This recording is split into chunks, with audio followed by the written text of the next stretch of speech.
अनुकामम तर्पयेथाम इंद्रम वरुणा राय आ तावाम निर्दिष्टमीमहि। अनुकूल कामना को पूर्णतः तृप्त करो तुम दोनों, हे इंद्रियों को वश में करने वाले और हे वरण के जान योग्य धन के लिए। उन तुम दोनों के अत्यंत सामीप्य की हम मांग करते हैं। यह मंत्र ऋग्वेद के प्रथम मंडल के 17वें सूक्त का तृतीय मंत्र है। इस मंत्र के ऋषि भगवान मेधातिथि काण्व हैं। इस सूक्त का प्रमुख विषय चूंकि इंद्र अर्थात इंद्रियों को वश में करने वाला और वरण के जान योग्य वरुण है, तो इस सूक्त के पूरे 9 मंत्र हैं। तो इस तृतीय मंत्र का भी दिव्य विषय कि मुख्य विषय जो है इंद्र अर्थात इंद्रियों को वश में करने वाला और वरण किए जाने योग्य है। छंद इस तृतीय मंत्र का गायत्री है और स्वर षड्ज है। जैसे कि हम जानते हैं कि इस सूक्त का मुख्य विषय इंद्र और वरुण है। इंद्र अर्थात ऐसा व्यक्ति जो अपनी इंद्रियों को वश में करता है, और वरुण अर्थात ऐसा जो इंद्रियों को वश में करने के पश्चात लोगों के अनुगमन करने के लिए ऐसा अपने आप को जिसने तैयार कर लिया हो, जो जिसे व्यक्ति वरण कर सके, जिस व्यक्ति का अनुगमन कर सके, ऐसा व्यक्ति वरुण होता है। तो इस तृतीय मंत्र में यह मंत्रांश, इसका प्रथम फुटनोट है, अनुकूल कामना को पूर्णतः तृप्त करो तुम दोनों, हे इंद्रियों को वश में करने वाले और हे वरण किए जाने योग्य धन के लिए। इस मंत्र की व्याख्या प्रस्तुत है। धन संपत्ति और वैभव इस इहलोक में प्रत्येक व्यक्ति प्राप्त करना चाहता है।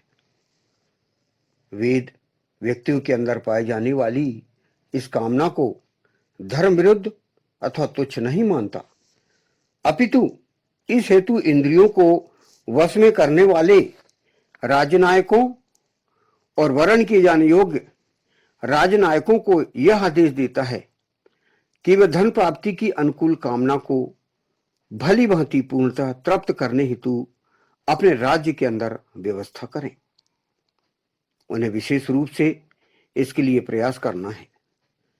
किसी भी राज्य के नागरिक यदि निर्धन हो तो उस राज्य के लिए यह कदापि सम्मानजनक स्थिति नहीं है। इस मंत्रांश में यही कहा गया है कि हर व्यक्ति की इच्छा होती है कि वो धनवान बने। जैसा कि हम ये जानते हैं कि पहले ही मंत्र में रत्न धातम की बात कही गई है। ऋग्वेद के प्रथम मंडल के प्रथम सूक्त का प्रथम मंत्र जो कहा गया है कि अग्निमीडे पुरोहितम यज्ञस्य दिवम ऋत्विजम होतारम रत्न धातमम। व्यक्ति को धर्म के पश्चात धन की आवश्यकता होती है।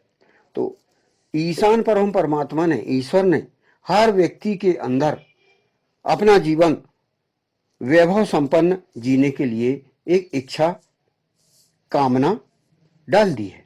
तो वही कामना हर व्यक्ति के अंदर है। हर पुरुष, हर नारी यह चाहती है कि वह धन संपन्न बने। उसके लिए वह प्रयत्न करता है, हर व्यक्ति प्रयत्न करता है।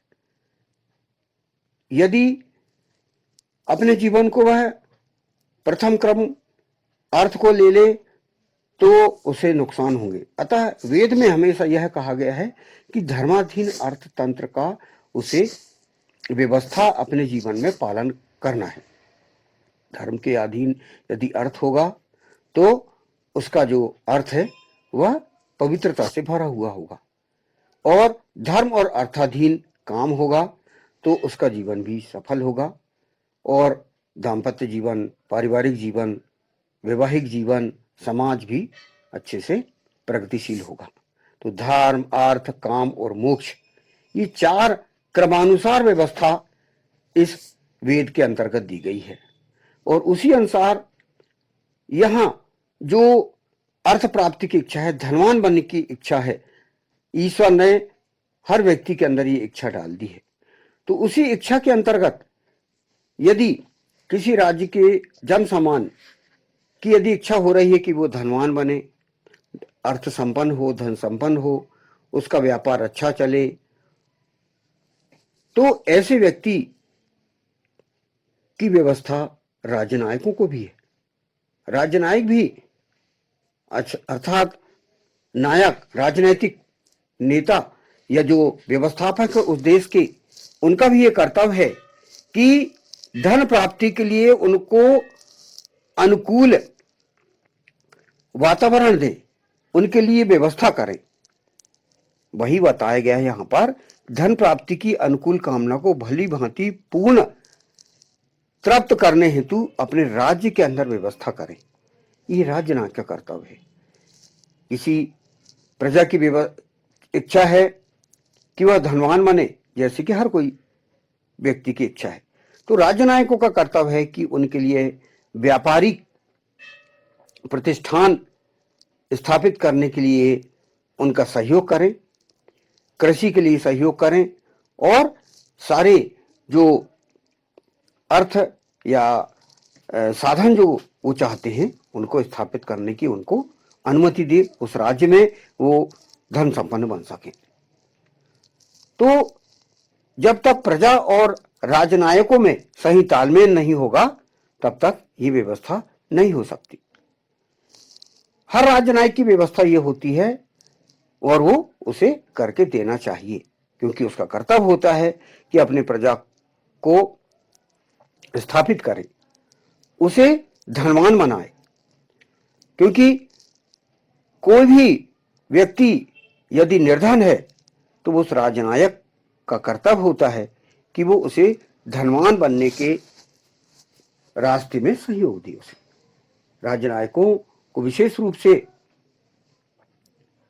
ये प्रयत्न करना है कि अर्थ प्राप्ति के अर्थ साधन, धन संपन्न बनने के सारे उपाय, सारे व्यवस्थाएं राजनायक स्थापित करके दे। और प्रजा की भी व्यवस्था ये होना चाहिए, जन सामान्य की भी चाहत यही होना चाहिए कि वह राजनायकों का पूर्णतः सहयोग करें। इस मंत्र का द्वितीय फुटनोट यहां पर कहा गया है, तुम दोनों के अत्यंत समीप की हम मांग करते हैं।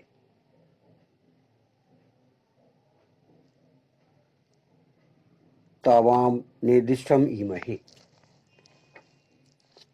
इस मंत्रांश की व्याख्या यहां पर की गई है, इंद्रियों को वश में करने वाले इंद्र और वरण किए जाने योग्य वरुण, दोनों प्रकार के राजनायकों के सम्मिलित प्रयास से ही धन प्राप्ति की कामना पूर्ण की जा सकती है।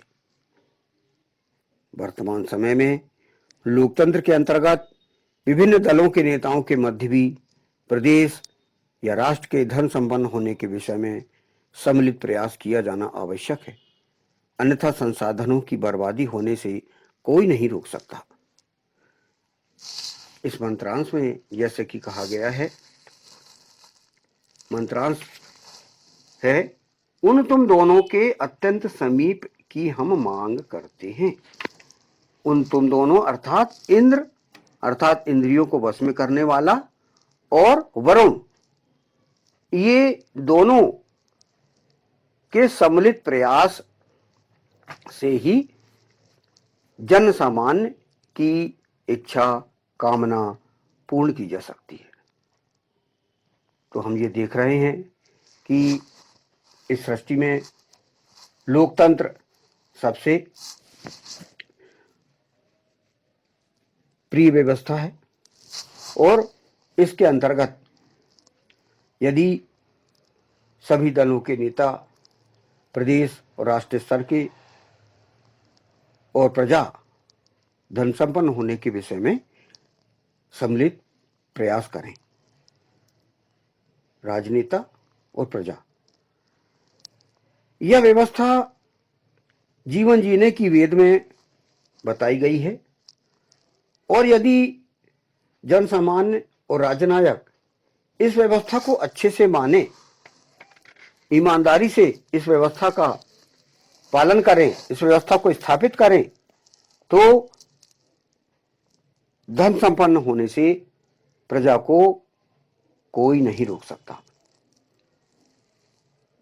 अतः इस जो मंत्र है यही कहा गया है कि इंद्रियों को वश में करने वाला अर्थात जो सुकृत व्यक्ति है, जो अच्छे कार्य करने वाला व्यक्ति है, और जो वरुण है, वरुण किए जाने योग्य व्यक्ति है। जैसा कि हम सूक्त में देखते हैं कि मुख्य विषय वही चल रहा है, इंद्र और वरुण अर्थात वरुण किए जाने योग्य। इन दोनों के कर्तव्य यहां पर बताए गए हैं कि ऐसे व्यक्ति यदि एक होकर कार्य करें तो समाज प्रगति के शिखर पर पहुंच सकता है। इस मंत्र का, तृतीय मंत्र का यह भाष्य यहां पर समाप्त होता है। अनुकूल कामना को पूर्णतः तृप्त करो तुम दोनों, हे इंद्रियों को वश में करने वाले और हे वर्ण के जाने योग धन के लिए, उन तुम दोनों के अत्यंत सामीप्य की हम मांग करते हैं। ओम अनुकामम तर्पयेथाम इंद्रा वरुण राय आ तावाम निदिष्ठम इमहि। ओम।